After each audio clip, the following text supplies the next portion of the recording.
नमस्कार। आज देखेंगे आज जो पेपर हुआ है 025 844 उसके मैथ्स वाले पार्ट का सॉल्यूशन। देखते हैं पहला क्वेश्चन। पहले क्वेश्चन की बात करें 51 नंबर क्वेश्चन सीआई का क्वेश्चन है। एक व्यक्ति ने 20% वार्षिक दर पर चक्रवृद्धि ब्याज पर 8,000 रुपए का ऋण लिया। यदि ब्याज अर्धवार्षिक रूप से संयोजित किया जाता है तो 1.5 वर्ष पश्चात भुगतान की जाने वाली धनराशि क्या होगी। देखो, जब ब्याज के साथ हाफ ईयरली हो, ब्याज के साथ क्या हो, हाफ ईयरली हो, तो क्या बोला था कि रेट तो आधी हो जाएगी, 20% का आधा कितना हो गया 10%, और समय क्या हो जाएगा डबल हो जाएगा। 1.5 का डबल करें कितना हो गया 3 साल। अब यहाँ में 10% की फ्रैक्शन की वैल्यू की बात करूं तो 1/10 होती है क्या, यानी प्रिंसिपल अगर 10 हुआ, एक ब्याज लग जाएगा, अमाउंट कितना हो जाएगा 11 हो जाएगा। अब समय 3 साल है तो क्यूब कर दो, 10 की पावर 3 कितना होगी 1000, और 11 की पावर 3 कितनी होगी 1331। अब यहाँ 1000 की वैल्यू, प्रिंसिपल की वैल्यू 8000 दे रही, 8000 दे रखी है तो वो कितना गुना होगी 8 गुना। यहाँ मैं 1331 का 8 गुना निकालूं तो 31 इंटू 8 248, 48 यहाँ लिख दिया, बच गया कितना 2, 13 इंटू 8 104, 104 और 2 कितना हो गया 106, 10,648 रुपये। कौन सा ऑप्शन है, सी ऑप्शन। ये था क्वेश्चन नंबर 51। देखते हैं next question, question number 52। Question number 52 की बात करें, पी एक्स बिंदु अक्ष से खींची गई एक स्पर्श रेखा है। देखो यहां सर्कल बनाऊं, ये पी एक्स है, अक्ष बिंदु से खींची गई है, ये सेंटर है ओ, ये डायग्राम बना लिया। अब यहाँ ओ वर्त का केंद्र है, इस वर्त की त्रिज्या 10 सेंटीमीटर है, तो ये 10 सेंटीमीटर दिए, और ओ एक्स कितनी दी है 26 सेंटीमीटर। अब देखो रेडियस स्पर्श रेखा टेंजेंट के साथ 90 डिग्री एंगल बनाती है, 90 डिग्री के सामने हाइपोटेनस होता है, पी एक्स एक्स स्क्वायर बराबर क्या हो जाएगा, कर्ण का स्क्वायर 26 का स्क्वायर माइनस 10 का स्क्वायर, यहाँ से 676 माइनस 100 कितना हो जाएगा 576, और इसका मैं रूट करूं तो पी एक्स की वैल्यू आ जाएगी, और वो कितनी आ जाएगी 24 सेंटीमीटर, पी एक्स बराबर 24 सेंटीमीटर। या तो इस तरीके से सोल्व कर लो, या फिर आपको ट्रिपलेट याद होनी चाहिए 26 10, राइट एंगल ट्राइंगल की तीसरी साइड कितनी होगी 24 सेंटीमीटर। कौन सा ऑप्शन है, सी ऑप्शन। ये था क्वेश्चन नंबर 52। देखते हैं next question, question number 53। Question number 53 की बात करें तो a प्लस 1/a बराबर -1 एलजेब्रा का क्वेश्चन है, और इसमें एक कंडीशन मैंने एलजेब्रा वाले टॉपिक में लिखवाई थी। क्या लिखवाई थी कि a प्लस 1/a बराबर -1 हो तो क्या होता है 1 की पावर 3 बराबर 1, 1 की पावर 3 बराबर 1। तो यहाँ में 1 की पावर 6 को मैं लिख दूं 1 की पावर 3 का स्क्वायर, और 1 की पावर 9 को मैं लिख दूं 1 की पावर 3 का क्यूब, यानी 1 की पावर 3 जहां भी लिखा हुआ 1 लिख दूं, 1 का स्क्वायर करेंगे तो 1 की पावर 3 की जगह 1 रख दूं, माइनस 1 की पावर 1 का क्यूब करेंगे तो भी 1 प्लस 1 माइनस 1, 1 से 1 कैंसिल हो गया, 1 में 1 का भाग देंगे तो आंसर कितना आ जाएगा 1। और कौन से ऑप्शन में लिखा हुआ था, ए ऑप्शन में। ये था क्वेश्चन नंबर 53। देखते हैं next question, question number 54। Question number 54 की बात करें तो यहाँ दिया हुआ त्रिभुज डीईएफ की दो माध्यिकाएं डीएम और ईएन एक दूसरे को जी पर समकोण पर प्रतिच्छेद करती है। डायग्राम बना लो एक बार, डीईएफ समकोण पर प्रतिच्छेद करती है, मतलब ये एंगल 90 डिग्री का है, और जिस बिंदु पे प्रतिच्छेद करती है वो क्या होता है सेंट्रोइड होता है, और सेंट्रोइड माध्यिका को 2:1 में डिवाइड करता है, यानी ये वाला पार्ट शीर्ष की तरफ वाला 2 होगा तो इस तरफ वाला पार्ट कितना होगा 1, 2:1 में डिवाइड करेगी। अब यहाँ दिया हुआ है ई एफ बराबर 20 सेंटीमीटर, माध्यिका सामने वाली भुजा को 2 बराबर भागों में डिवाइड करता है, ये 20 है तो ये कितना हो जाएगा 10 हो जाएगा इतना पार्ट, और इतना पार्ट भी कितना हो जाएगा 10, टोटल 20 है। और यहाँ दिया हुआ है ई एन बराबर 12 सेंटीमीटर, देखो सेंटर है ये ई एन, ये एम है, ठीक है। ई एन ये 2:1 में डिवाइड होगा, ये 2 है तो ये 1 होगा, 12 को मैं 2:1 में डिवाइड करूं तो ये सी मान लेता हूं, तो यहां से ई सी बराबर कितना आ जाएगा 8 सेंटीमीटर आ जाएगा, और जो दूसरा पार्ट है सी एन बराबर कितना आ जाएगा 4 सेंटीमीटर। अब यहाँ ये 8 आ गया, 8 सेंटीमीटर आ गया, तो देखो ये राइट एंगल ट्राइंगल है, 90 के सामने कर्ण है, 10 का स्क्वायर माइनस 8 का स्क्वायर 36, ये कितना आ जाएगा 6। राइट एंगल ट्राइंगल में ट्रिपलेट होता है ना 6 8 10। अब ये साइड 6 है तो देखो यहाँ ये पार्ट 1 है तो ऊपर वाला कितना होगा 2, तो 6 तो ये कितना हो जाएगा 12। यहाँ पूरी माध्यिका की लंबाई की बात करें तो 12 और 6 कितना हो गया 18 सेंटीमीटर। एकदम सिंपल सा कॉन्सेप्ट था, ध्यान से अगर देखोगे तो क्वेश्चन समझ में भी आ जाएगा। 18 सेंटीमीटर, ये था ऑप्शन सी। अब देखते हैं next question, question number 55। Question number 55 की बात करें तो यहां दिया हुआ है cos x बराबर 5/13, तो tan x plus cot x का मान क्या होगा?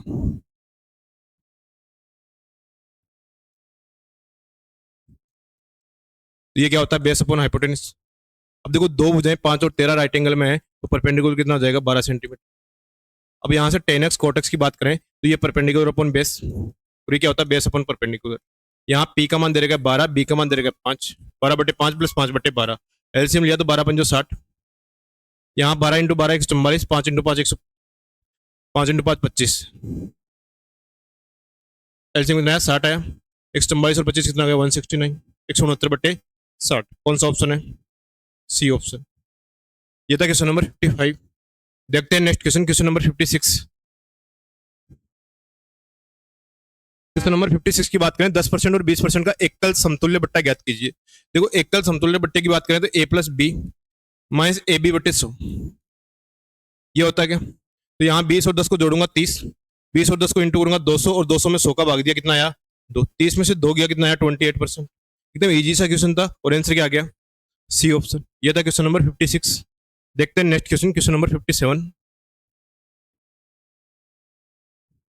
57 की बात करें तो यहाँ एवरेज का क्वेश्चन है, दिया हुआ है एक कंपनी में महिला कर्मचारियों की औसत आयु 24 है, सभी कर्मचारियों की औसत आयु 32 वर्ष है, यदि पुरुष और महिला कर्मचारियों की संख्या समान है। देखो समान है मतलब मैं एक पुरुष और एक महिला मान लेता हूं, तो यहाँ एक महिला की एज 24 है, ठीक है, महिला की तो मैं डब्लू 24 है, पुरुष की निकालनी है। देखो एक पुरुष एक महिला, तो टोटल कितने हो जाएंगे? 2 हो जाएंगे। उनका एवरेज कितना दे रखा है? 32 दे रखा है। तो यहाँ 32 को मैं 2 से मल्टीप्लाई कर दूं तो महिला और पुरुष की आयु का योग आ जाएगा 64 वर्ष।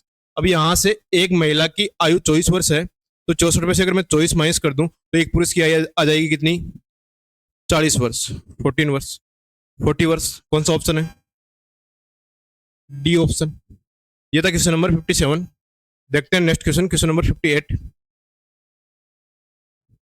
58 की बात करें तो यहाँ दिया हुआ है 360 मीटर लंबी एक ट्रेन एक बिजली के खंभे को 30 सेकंड में पार करती है। देखो 30 सेकंड में पार करती है मतलब उसकी स्पीड कितनी होगी?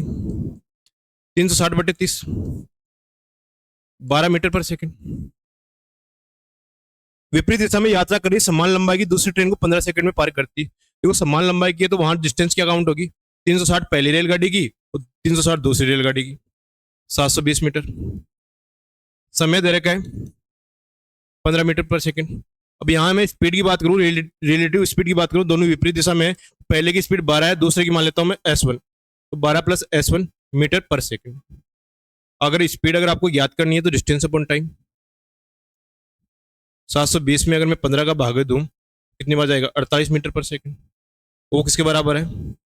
12 + S1 के बराबर है। तो यहाँ 12 माइनस करूंगा तो S1 बराबर कितना जाएगा? 36 मीटर पर सेकंड, 36 मीटर पर सेकंड। कौन सा ऑप्शन है? D option. ये था क्वेश्चन नंबर 58। देखते हैं नेक्स्ट क्वेश्चन, क्वेश्चन नंबर 59। 59 की बात करें तो यहाँ दिया हुआ है एक जीवा ओपी के केंद्र से दूरी 6 सेंटीमीटर है, यदि इस वृत्त का व्यास 20 सेंटीमीटर है तो त्रिज्या और जीवा ओपी की लंबाई, वर्त है, इसका सेंटर मान लेता हूँ, ये सी है, एक जीवा है ओपी। अब सेंटर से सामने वाली भुजा की परपेंडिकुलर डालूं तो ये दूरी दे रही है 6, ठीक है, और इसकी रेडियस व्यास 20 है तो ये 10 हो जाएगा। अब 9 राइट एंगल ट्राइंगल में दो साइड 10 और 6 होती है, तीसरी भुजा कितनी होती है? 8, और सेंटर से सामने वाली जीवा पर परपेंडिकुलर डालते हैं तो वो 2 बराबर भागों में डिवाइड करती है, मतलब ये 8 है तो ये भी कितना होगा? 8। यहाँ से जीवा की लंबाई ओपी की लंबाई की बात करें तो कितना हो जाएगा? 16 सेंटीमीटर। रेडियस की लंबाई यहाँ दे रखी है 10 सेंटीमीटर, दोनों का योग पूछा तो 16 + 10 कितना जाएगा? 26 सेंटीमीटर। कौन सा ऑप्शन है? ए ऑप्शन है। ये था क्वेश्चन नंबर 59। देखते हैं next question, question number 60। Question number 60 की बात करें तो यहाँ दिया हुआ है 8 पुरुष या 10 लड़के।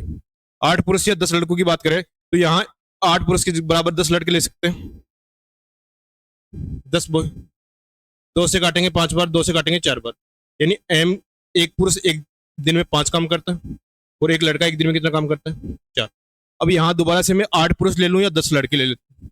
8 पुरुष किसी काम को 174 डेज में कर सकते हैं, उसी काम को 12 पुरुष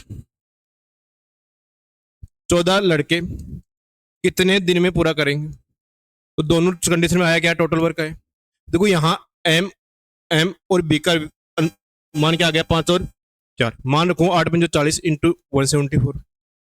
यहाँ एम का मान 5 रखूँ, इसका 4 रखूँ, तो 12 पंजो 60, 14 चौका 56, 56 और 60 कितना हो गया? 116 इंटू डी। देखो जिसको 29 का पढ़ा याद है 6 बार, और ये कितनी बार जाएगा? 4 बार। 4 से काटूँ कितनी बार जाएगा? 10 बार। और मैं 10 को 6 से मल्टीप्लाई कर दूँ कितना आ जाएगा? 60 दिन, 60 डेज। कौन सा ऑप्शन है? डी ऑप्शन है। ये था क्वेश्चन नंबर 60। देखते हैं नेक्स्ट क्वेश्चन, क्वेश्चन नंबर 61।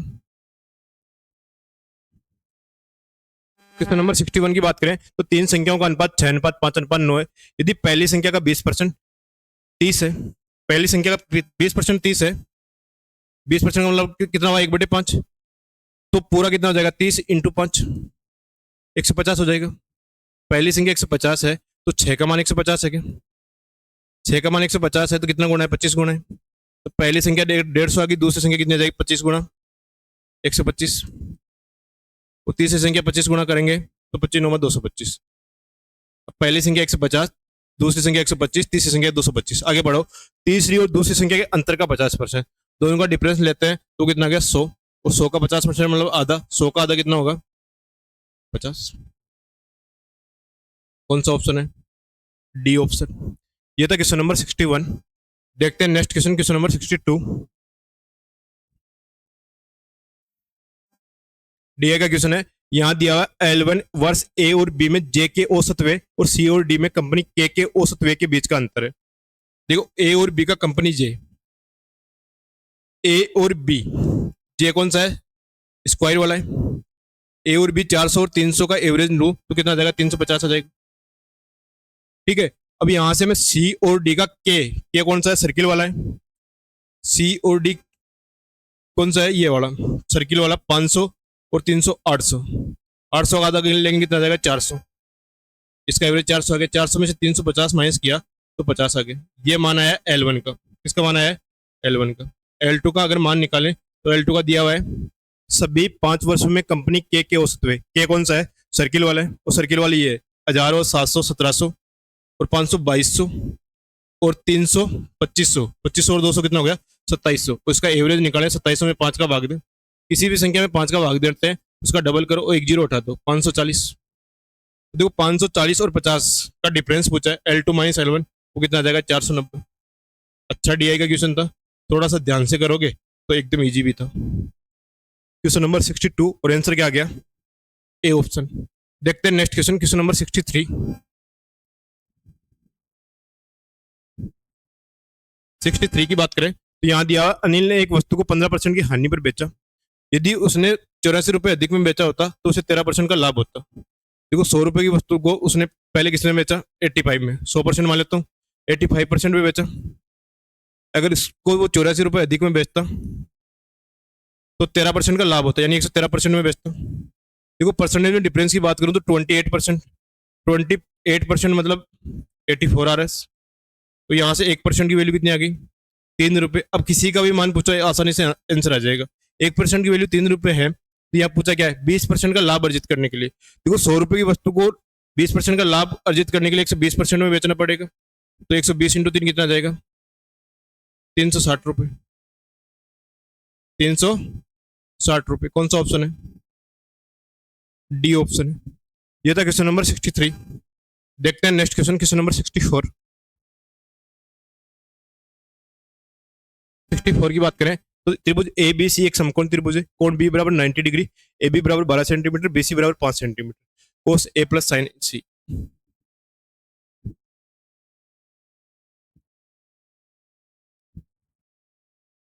देखो बी 90 डिग्री है, तो ए कोण ए प्लस कोण सी बराबर कितना बच जाएगा? 90 डिग्री। अब दो कोणों का योग अगर बराबर हो तो क्या होता है? साइन ए बराबर कोस सी, या ये बोल सकता हूं कोस ए बराबर साइन सी। यानी एक का मान निकाल दो, दूसरे का अपने आप वही मान होगा। यहाँ कौन से का निकालना है? कोस ए साइन सी। अब कोस ए का मान निकालना है तो कोस ए यहाँ ये बेस हो जाएगा, ये परपेंडिकुलर हो जाएगा। और यहाँ दिया हुआ है ए बी बराबर 12, तो बेस बराबर 12, तो परपेंडिकुलर कितना आ जाएगा? 5 आ जाएगा, क्यों? क्योंकि हाइपोटेनस कितना दे रखा है, ये 12 और 5 दे रखा है, तो करंट कितना आ जाएगा 13 सेंटीमीटर। 12, 5 और 13। कोस ए की बात करें तो कितना आ जाएगा 12/13। अब 12/13 कोस ए है तो साइन सी भी किसके बराबर होगा, कोस ए बराबर साइन सी 12/13। तो 12 और 12 कितना हो गया 24/13। 24/13 कौन सा ऑप्शन है, बी ऑप्शन है। ये था क्वेश्चन नंबर 64। देखते हैं नेक्स्ट क्वेश्चन, क्वेश्चन नंबर 65। 65 की बात करें तो यहाँ दिया 12 खिलाड़ियों वाली एक टीम की औसत आयु 24 वर्ष है। यदि कोच की आयु को भी शामिल कर लिया जाए तो औसत आयु में 2 वर्ष की वृद्धि हो जाती है।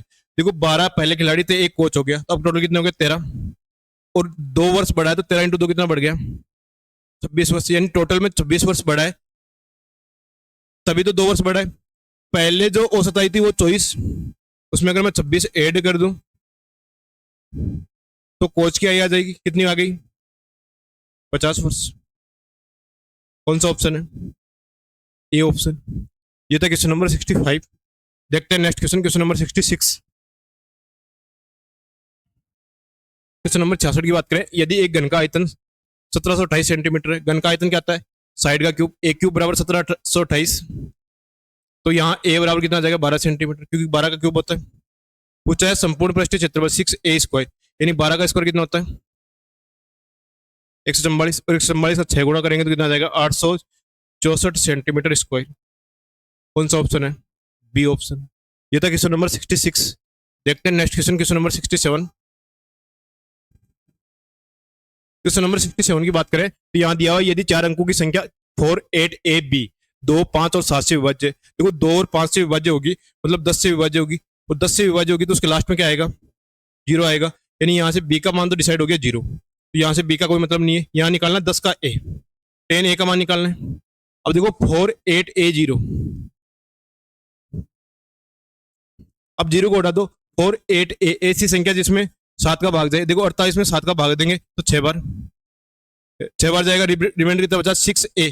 अब देखो एक की जगह 3 रखेंगे तब ही 7 का भाग जाएगा, तो 1 का मान भी कितना डिसाइड हो गया 3, A बराबर 3 ही, तो देखो 10A, तो 10 × 3 कितना हो जाएगा 30। कौन सा ऑप्शन है, सी ऑप्शन। ये था question number 67।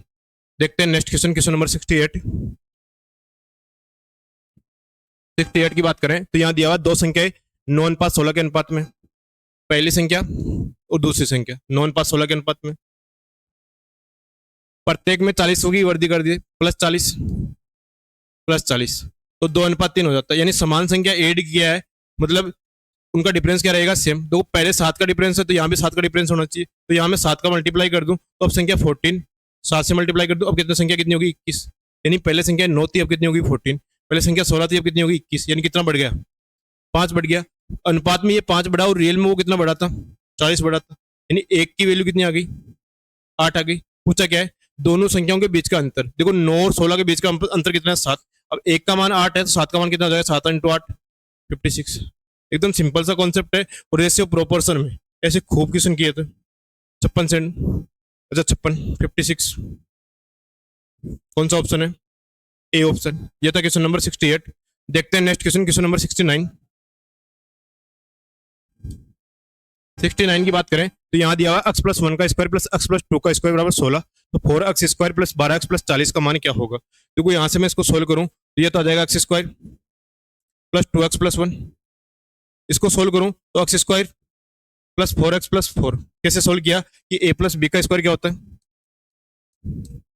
a² plus b² plus 2ab, इस हिसाब से सोल्व किया है। यहाँ a की जगह x लिया है और b की जगह क्या लिया है 1, और वहाँ a की जगह x लिया और b की जगह कितना लिया है 2, बराबर कितना है 14। अब यहाँ 4 और 1 5, 4 और 1 5 माइनस कर दें, 16 में से 5 कितना है 11, x² कितना हो गया 2x² plus 4x plus 2x कितना हो गया 6x, 2x² प्लस 6x बराबर 11 है, लेकिन यहाँ क्या चाहिए 4x² प्लस 12x चाहिए, तो इसका डबल कर देता हूँ।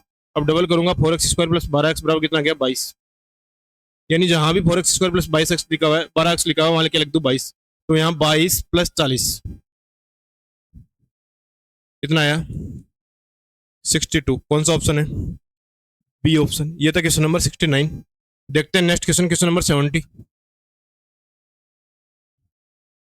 70 की बात करें तो यहाँ दिया sec x प्लस 10x बराबर √3, अक्स का मान 0 और 90 के बीच में, तो 10x का मान, देखो एक तरीका तो ये है कि अक्स की वैल्यू यहां रखो 60 डिग्री, वो 30 डिग्री, अक्स की वैल्यू 30 डिग्री रखोगे तो सेक एक्स का मान होता है 2/√3 और 10x का मान होता है 1/√3। इनको जोड़ो तो देखो 3 हो जाएगा, 3 में √3 का भाग देंगे कितना आएगा √3, और यही तरीका है, यानी 10 थीटा का मान 30 डिग्री सही है, 10x का मान कितना जाएगा 1/√3। या फिर एक तरीका मैंने बताया था कि सेक एक्स प्लस 10x बराबर √3 है, तो सेक एक्स माइनस 10x बराबर क्या होगा, इसका उल्टा 1/√3। देखो इसमें से ये वाला माइनस करेंगे तो ये तो कैंसिल हो जाएगा, माइनस माइनस प्लस हो जाएगा, ये माइनस, तो 2 10x √3 में से 1/√3 घटाएंगे, देखो √3 इंटू √3 3, 3 में से एक ये कितना है 2/√3, 2 से 2 कैंसिल हो गया, 10x बराबर कितना आ जाएगा 1/√3। ये तरीका भी एकदम सिंपल है, और थीटा का मान रखोगे तो भी सिंपल है। कौन सा ऑप्शन आ गया, डी ऑप्शन। ये था क्वेश्चन नंबर 70। देखते हैं next question, question number 71। Question number 71 की बात करें तो यहाँ दिया हुआ है बोलमास का क्वेश्चन है, सोल्व कर लो। देखो 15 में 5 का भाग दिया 3, 3 3 9, माइनस 12 में 6 का भाग दिया 2, 12 2 24, प्लस 15 में 5 का भाग दिया 3, 6 3 18। ये तो ऊपर का सोल्व हो गया, नीचे वालों को सोल्व करे। 18 में 3 का भाग दिया 6, 6 5 30, 12 में 6 का भाग दिया 2, 5 2 10, 18 में 9 का भाग दिया 2, 5 2 10। देखो 10 से 10 कैंसिल हो गया, यहाँ 18 और 9 27, 27 में से 24 माइनस किया 3, नीचे बचा 30, 3/30 को क्या लिख सकता हूँ 1/10। एकदम सिंपल सा क्वेश्चन था, और आंसर क्या आ गया, बी ऑप्शन। ये था क्वेश्चन नंबर 71। देखते हैं नेक्स्ट क्वेश्चन, क्वेश्चन नंबर 72। 72 की बात करें तो यहाँ दिया हुआ एक जीवा PQ द्वारा एक वर्ग के केंद्र पर अंतरित कोण 180 डिग्री है। देखो जीवा जो कोण केंद्र पे, जो जीवा केंद्र पे 180 डिग्री बनाती है वो क्या होता है, व्यास ही होता है। क्या होता है, व्यास। अब व्यास, जीवा PQ की लंबाई 54 सेंटीमीटर है, तो व्यास की लंबाई भी कितनी होगी 54 सेंटीमीटर। पिछले पेपर में भी ऐसा क्वेश्चन आया था, और आंसर क्या है, ए ऑप्शन। अब देखते हैं नेक्स्ट क्वेश्चन, क्वेश्चन नंबर 73। कोई नाव 2 घंटे में धारा की दिशा में, देखो धारा की दिशा में जाएगा, नाव की चाल x मान लो, धारा की चाल y मान लो, तो 15, तो धारा की चाल हो जाएगी x प्लस वाई, वो नाव की चाल हो जाएगी x प्लस वाई।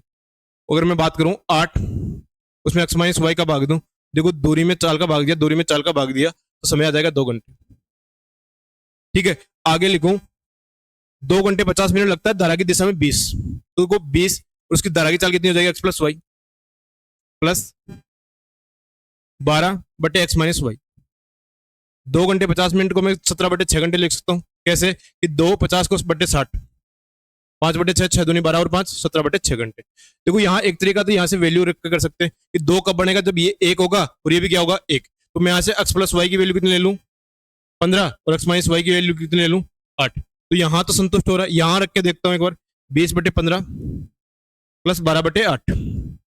ठीक है, अब यहाँ ये कटा 4 बार, और यहाँ कितनी बार कटा 3 बार, ये कटा कितनी बार 3/2 बार, 3 और 2 का एलसीएम लेंगे कितना आ जाएगा 6, तो 4 दूनी 8, 3 3 9, 17/9 और 8 17/6, यानी x प्लस वाई की वैल्यू 15 होगी और x माइनस वाई की वैल्यू 8।